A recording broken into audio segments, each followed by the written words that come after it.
भोग भगवान को समर्पित कर दें तो प्रभु स्वीकार नहीं करेंगे, और यदि भाव मन में है तो महाराज उस भाव को देखकर तो प्रभु उस कर्मा की झूठी खिचड़ी भी खा लेते हैं। कर्मा बाई का नाम तो सुना है, किस किस ने कर्मा जी का नाम सुना है? कहते हैं भाव की बात है यहाँ पर। कर्मा जी एक जाट की बेटी थी, बड़ा सुंदर चरित्र है, आज स्मरण आया तो आपके बीच आपको श्रवण कराए। कर्मा जी एक जाट की कन्या थी। कर्मा जी के जो माता पिता थे, इनके घर में एक छोटे से लड्डू गोपाल जी थे, तो बड़े भाव से इनके पिताजी लड्डू गोपाल जी की सेवा करते, नित्य प्रति उनको 3 टाइम का भोजन प्रसादी लगा देते और सेवा करते। अब कर्मा जी का इनके घर में जन्म हुआ, 5 वर्ष की आयु थी कर्मा जी की। अब 5 वर्ष की आयु है, एक दिन किसी कार्यवश कर्मा जी के पिताजी और उनकी माता जी को दूसरे गांव जाना पड़ा। अब गांव इसलिए जाना पड़ा कि कोई रिश्तेदार में किसी की मृत्यु हो चुकी थी, तो गोपाल जी को भी संग नहीं ले जा सकते, कर्मा छोटी सी बालिका है उसको भी नहीं ले जा सकते। तो अब दोनों चिंता में फंसे हैं, यदि हम दूसरे गांव चले जाएंगे तो ठाकुर जी को दोपहर का भोग कौन लगाएगा। अब बड़ी चिंता में थे, छोटी सी बालिका है। कर्मा आई, बोले पिताजी क्या बात है, आप बड़े चिंतित हैं? पिताजी बोले हाँ बेटा, तुझे पता है आज हमें दूसरे गांव जाना है और हमें चिंता हो रही है कि हम वहां जाएंगे पर दोपहर का भोग ठाकुर जी को कौन लगाएगा। अब ठाकुर जी के भोग की बड़ी चिंता हो रही है, तो छोटी छोटी बच्चियों को ज्यादा शौक रहता है कि हम भोजन बनाएंगे। तो कर्मा जी ऐसी कहने लगी, अरे पिताजी बस इतनी सी बात, अरे मैं आपके ठाकुर जी को भोग लगा दूंगी, मैं भोजन बनाकर खिला दूंगी। अब पिताजी बोले बेटा तूने कभी कुछ बनाया तो है नहीं, तू कैसे भोजन बनाकर खवाएगी। कर्मा बोली पिताजी मैंने बनाया जरूर नहीं है, लेकिन जब माताजी बनाती थी तो देखा खूब है, अब देख देख के तो मैं सीख गई हूं, मैं बना लूंगी। अब कर्मा की माताजी बोली अब अवस्था ऐसी है, जाना जरूरी है, क्यों ना आज कर्मा भोग लगा देगी, हम कर्मा के ऊपर ही जवाबदारी छोड़ देते हैं। कहा ठीक है। कर्मा के माता पिता दोनों निकल गए, जो दूसरे गांव जाना था वहां पर। अब 5 वर्ष की आयु है कर्मा जी की। अब उतनी व्यवस्था तो घर में थी नहीं, क्योंकि उतने संपन्न नहीं थे, लेकिन भाव बड़ा था। अब रसोई घर में कर्मा जी गई, मन में विचार करने लगी मैं क्या बनाऊं, क्या मुझसे बनाते बन जाएगा। तो कर्मा को मन में लगा कि ज्यादा तो कुछ शायद मैं बना नहीं पाऊंगी, लेकिन मैं खिचड़ी तो मैं बना ही लूंगी, खिचड़ी बनाने में क्या है, बड़ा सरल है, बना लूंगी खिचड़ी। तो कर्मा जी ने क्या किया, आज ठाकुर जी के लिए खिचड़ी बनाई। अब खिचड़ी बनाई और खिचड़ी बनाकर उसको एक थाली में सजोकर साथ में गुड़ रख के और ठाकुर जी के मंदिर में ले आई। अब देखिए ठाकुर जी के मंदिर में तो कर्मा जी भोग ले आई। अब बड़ा एक बालक के मन का भाव है, लेकिन यहाँ पर भक्तमाल में वर्णन आता है कि जिस भाव से कर्मा जी ने ठाकुर जी को भोग लगाया, वो एक बालक या किसी मित्र के भाव से नहीं, एक माँ के भाव से भोग लगाया। अब कर्मा जी महाराज गई मंदिर में और मंदिर में जाकर अपने ठाकुर जी के सामने वो भोग रख दिया और भोग रख के खुद बैठ गई बगल में। अब यही समझती कि जैसे हम आप भोजन पाते हैं वैसे ठाकुर जी पाते होंगे। अब ठाकुर जी से बोले देखो प्रभु, मुझसे ज्यादा तो कुछ बनाते बनता नहीं, मुझसे खिचड़ी बनी, आप इसको स्वीकार कीजिए, इसको ही पाइए। अब ठाकुर जी क्यों आए, ठाकुर जी ने मानसिक रूप से पा लिया। अब बड़ी देर हो गई, कर्मा जी बार बार थाली में देख रही, अभी तो आई नहीं, अभी तो पाया ही नहीं। अब बड़ी देर हो गई तो कर्मा जी कहने लगी प्रभु क्यों बड़ा परेशान कर रहे हैं, एक दिन की जवाबदारी मेरे पिताजी सौंप कर गए हैं कि ठाकुर जी को भोग पवाना है। प्रभु एक दिन की बात है, मेरे हाथ से पालो, मैंने इतने प्रेम से बनाया है। और प्रेम से भोग बनाकर ठाकुर जी से बड़े भाव से कर्माबाई का जो जीवन का पहला पद है शायद, और कर्मा जी प्रभु से कहती हैं, प्रभु थाली भर कर लाई रे खींचड़ो, ऊपर घी की बाट की, जीमो मारो शाम धड़ी, जिबावे बेटी जाट की, जिबावे बेटी जाट की। थाली भर के लाई रे खींचड़ो, ऊपर घी की बाट की, जी में मारा शाम धड़ी, जिबावे बेटी जाट की। थाली भर कर लाई रे खींचड़ो, ऊपर घी की बाट की, जी में मारो शाम धड़ी, जिबावे बेटी जाट की।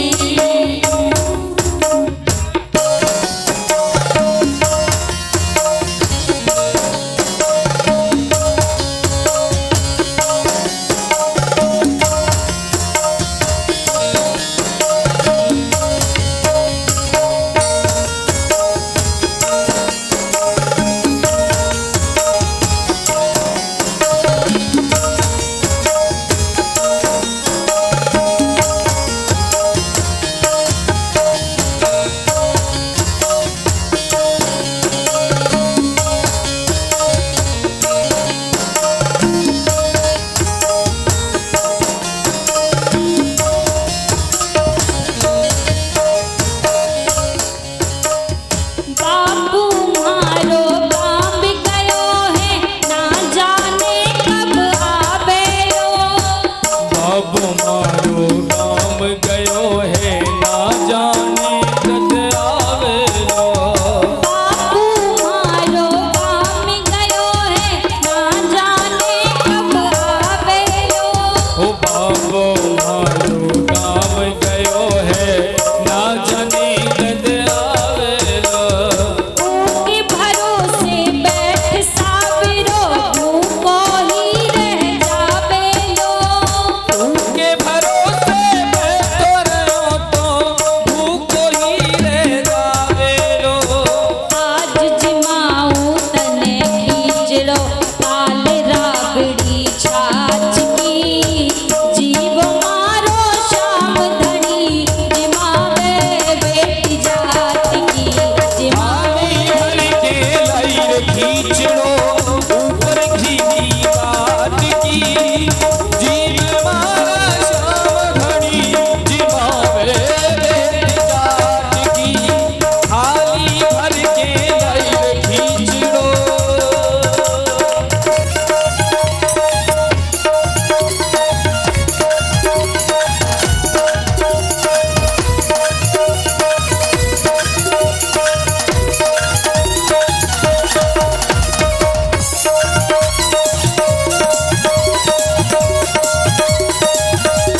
जय हो।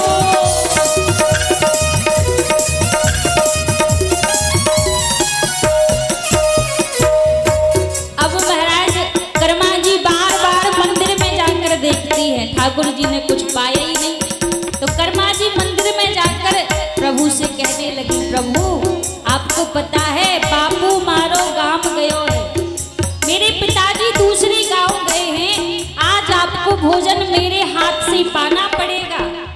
यदि आप उनके भरोसे पर बैठोगे तो आज तो भूखे ही रह जाओगे।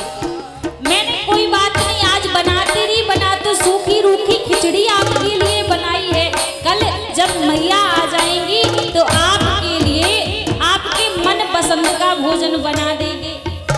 अब फिर भी देखा ठाकुर जी पाते ही नहीं। अब बैठी थी पास में, सोचने लगी शायद आपको मेरी लज्जा लग रही, मेरी शर्त लग रही है, तो उठकर मंदिर के बाहर चली गई।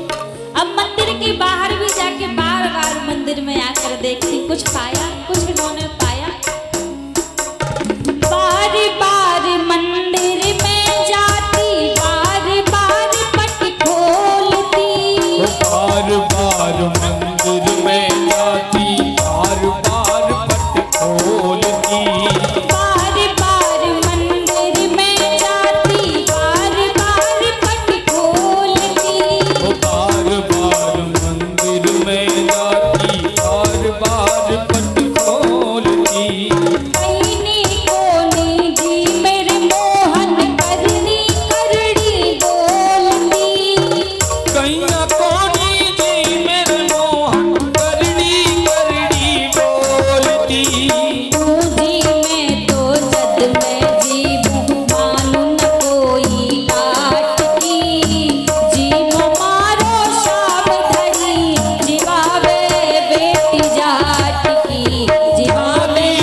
अरे जब बाबा भोग लगाते थे तो आपके सामने पर्दा लगाते थे।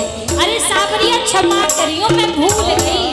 अब पर्दा की याद आई, देखा किस चीज का पर्दा लगाऊं, कुछ भी दिखा नहीं। तो राजस्थान की बेटी है, राजस्थान का पहनावा है घाघरा चोली। जब भूल गई तो जो घाघरा पहन रखा था छोटी सी बालिका है, उस घाघरा को फैलाकर पर्दा लगा के खड़ी हो गई। पर्दा भूल गई सावरियो, पर्दा फिर लगायो जी। पर्दा भूल गई सावरियो, पर्दा फिर लगायो जी। पर्दा भूल गई सावरियो, पर्दा फिर लगायो जी। पर्दा भूल गई सावरियो, पर्दा फिर लगायो जी। सापर्दे की ओर बैठ के शाम की चिड़ो खायो जी। सावरी की ओट बैठ के शाम की चिड़ो खायो जी। भोला भाला भगता सो तू। यहाँ महाराज जैसे ही कर्मा जी ने पर्दा लगा लिया, अब ठाकुर जी बैठे हैं। अब ठाकुर जी क्या करते, खींचड़ा खाते हैं, जय हो। थोड़ा सा खा रहे, गिराते ज्यादा है। प्रकट हो गए कर्मा जी के सामने, अब पर्दा लगा के खड़ी थी। अब जैसे ही ठाकुर जी थोड़ा सा खाते फिर गिराते, तो कर्मा जी कहती इतने बड़े हो गए हैं पर अभी तक खाना भी नहीं आता, पर्दा खोल के चलो मैं आपको खिलाती हूँ। अब जैसा छोटा सा रूप कर्मा जी का था, वैसे छोटे से ठाकुर जी बनकर आए। कर्मा जी ने अपनी गोदी में बिठा लिया गोपाल जी को, और बड़े ही प्रेम से कर्मा जी आज ठाकुर जी को खिचड़ी का भोग लगा रही है। और बड़ी ही प्रेम पर्दा से भूल गई सावरियो, पर्दा फिर लगायो जी।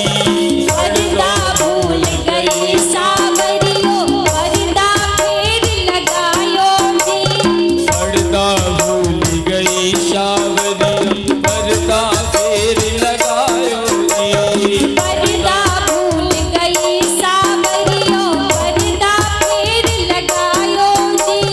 सावलिया की ओट बैठ के शाम की चिड़ो खायो जी।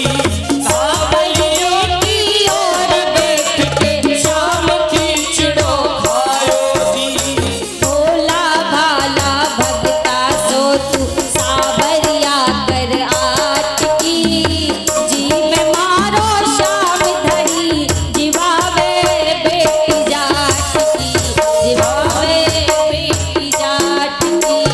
थाली भर के लाई रे खींचड़ो, ऊपर घी की बाट की। जी में मारा शाम घड़ी, जिमावे बेटी जाट की। संत कहते हैं भक्ति करना सीखना है तो 5 वर्ष की कर्मा से सीखो। 5 वर्ष की आयु है, लेकिन हृदय का भाव कैसा है प्रभु से, एक माँ का भाव गोदी में बिठाकर भोग पवा रही है और प्रभु बड़े प्रेम से पा रहे हैं। संत कहते हैं भक्ति हो तो कर्मा जैसी, सावरियो घर आवे ना। ओ भक्ति हो तो कर्मा जैसी, सावरिया घर आवेगा। भक्ति हो तो कर्मा जैसी, सावरियो घर आवेगो।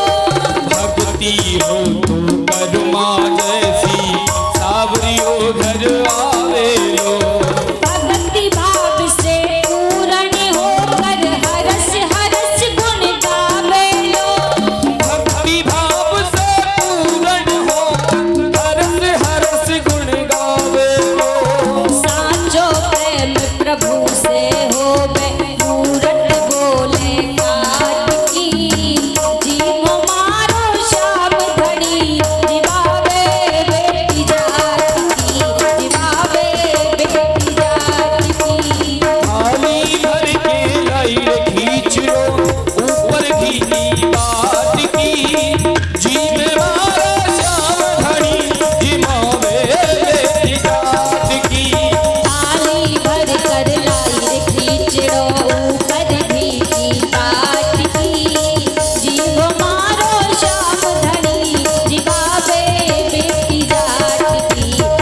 कर लाई रे खींचड़ो ऊपर घी की बाट की, जीभे मारो श्याम धनी जीवाबे बेटी जाट की, जीवाबे बेटी जाट की। आज बड़े भाव से बड़े प्रेम से ठाकुर जी कर्मा की गोद में बैठकर खिचड़ी का भोग लगा रहे हैं। आज भोग पवाते पवाते ठाकुर जी खुद ऊपर गिरा रहे थे, अपने उस दुपट्टे से कर्मा जी ने ठाकुर जी का मुख साफ कर लिया और बोले मेरे बाबा रोज भोजन पवाते हैं, अभी तक आपको भोजन पाना ठीक से भी नहीं आया। ठाकुर जी से मित्रता कर ली कर्मा जी ने। ठाकुर जी बोले अब थोड़ा सा जो भोग बचा है, बोले ये मैं आपको खिला देता हूँ। ठाकुर जी ने वो थोड़ी सी खिचड़ी कर्मा जी को खिला दी। अब कहा आप प्रसन्न, अब मैं जाऊं? कर्मा जी ने कहा ठीक है अब जाओ। और ठाकुर जी जाकर फिर मूर्ति में समाहित हो गए। अब शाम का समय हुआ, कर्मा के माता पिता लौट कर आए। अब पिताजी आकर बोले बेटी आज तूने ठाकुर जी को भोग लगा दिया? कर्मा जी बोली हाँ प्रभु लगा, पिताजी लगा दिया। अच्छा दिखा तो सही क्या बनाया था? अब कर्मा जी बोली बापू खिचड़ी बनाई थी मैंने, लेकिन बची तो है नहीं, क्योंकि आपके ठाकुर जी इतना खाते हैं, सारी खिचड़ी खा गए। अब पिताजी को भरोसा नहीं हुआ, कहने लगे बेटी झूठ कह रही है, क्या तूने सच में भोग लगाया? कुछ बनाया भी है? ऐसी कह रही है कि लगा दिया। कर्मा बोली ना पिताजी मैं साची कह रही हूँ, मैंने खिचड़ी बनाई थी, सारी खा ली आपके ठाकुर जी ने। अब लगा थोड़ा थोड़ा मन में लगा कि कहीं कर्मा सत्य तो नहीं कह रही है। कहा अच्छा कैसे खाई थी? कर्मा बोली बड़ी देर में तो आए, पहले तो आए नहीं, जब मैंने इनको खरी खोटी सुना दी तब जाकर आए, और खा भी रहे थे तो खाते नहीं बन रहा था। पिताजी मैंने अपनी गोदी में बिठाकर खवाया है और खा के चले गए। अब इनके पिताजी को मन में भरोसा हुआ कि कर्मा झूठ नहीं कह रही है। कहा अच्छा बेटी तूने उनको सच में अपने हाथ से खवाया है? बोले हाँ मैंने हाथ से खवाया है। तो बोली बेटी जब तूने खवाया है तो ऐसा कर एक बार हमारे सामने तू उनको बुला के खवा दे। कर्मा जी बोली इतनी सी बात पिताजी, शाम को फिर बुलाऊंगी उनको, मैंने कहा था अब जल्दी आ जाना। कहा ठीक है। शाम को फिर कर्मा जी ने वही खिचड़ी बनाई। अब माता पिता दोनों छिप कर देख रहे हैं, दोनों छिपे हुए हैं। कर्मा जी फिर बुलाने लगी प्रभु को कि प्रभु आइए और भोजन पाओ। अब जैसी कहा तो ठाकुर जी तुरंत आ गए, देरी नहीं की। अब जैसे ठाकुर जी आकर भोजन पाने लगे, अब जो कर्मा के दोनों माता पिता छिपे हुए थे महाराज, दोनों की आंखों से तर तर अश्रुपात बहने लगे, रोने लगे दोनों। कहने लगे प्रभु मैंने सारा जीवन बिता दिया आपकी सेवा करते करते, आपको भोग लगाते लगाते, कभी आपने मेरे हाथ से तो पाया नहीं,